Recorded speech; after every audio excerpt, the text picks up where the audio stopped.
सुखी नगर नाम का एक नगर था। वहाँ चंदन के पेड़ और गेहूं की सबसे अच्छी फसल होती थी। गांव का हर व्यक्ति अमीर था, किसी के घर में कोई कमी नहीं थी। धन इतना था कि लोगों ने बड़े बड़े महल जैसे मकान बनवा लिए थे।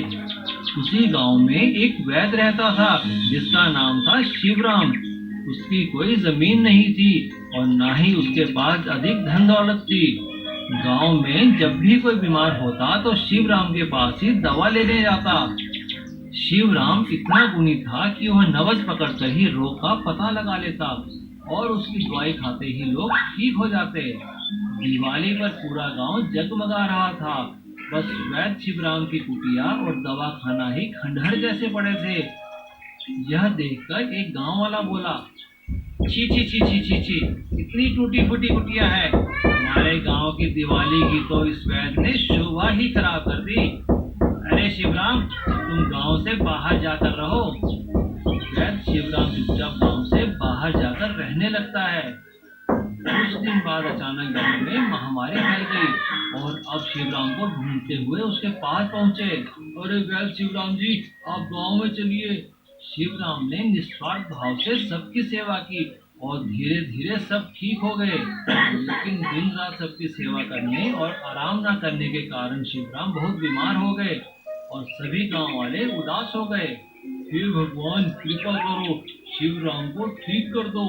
शांत हो जाओ शिवराम, मैं तुम्हें आशीर्वाद देने आई हूँ। अब तुम बिल्कुल ठीक हो जाओगे। जाओ और आज से उसी झोपड़ी में जाकर रहो जहाँ तुम गांव में पहले रहा करते थे। हाँ, देवी माँ ठीक कहती है। हमने तुम्हारे साथ बहुत गलत किया, हमें माफ कर दो। चलो अपने घर वापस चलो। जब गांव वाले शिवराम के साथ उसकी पुरानी झोपड़ी के पास पहुंचते हैं तो देखकर हैरान हो जाते हैं कि वहाँ कोई पुरानी झोपड़ी नहीं बल्कि एक सोने का बड़ा सा महल था और गांव के सभी मकान टूटे फूटे झोपड़ों में बदल गए थे। यह देखकर गांव वाले हैरान हो गए। अच्छा हुआ, देवी माँ ने हमें हमारे किए का दंड दे दिया। यह देखकर शिवराम दुखी हो जाता है। देवी माँ, आप कृपया करके इन्हें माफ कर दीजिए। इन्हें अपनी गलती का एहसास हो चुका है।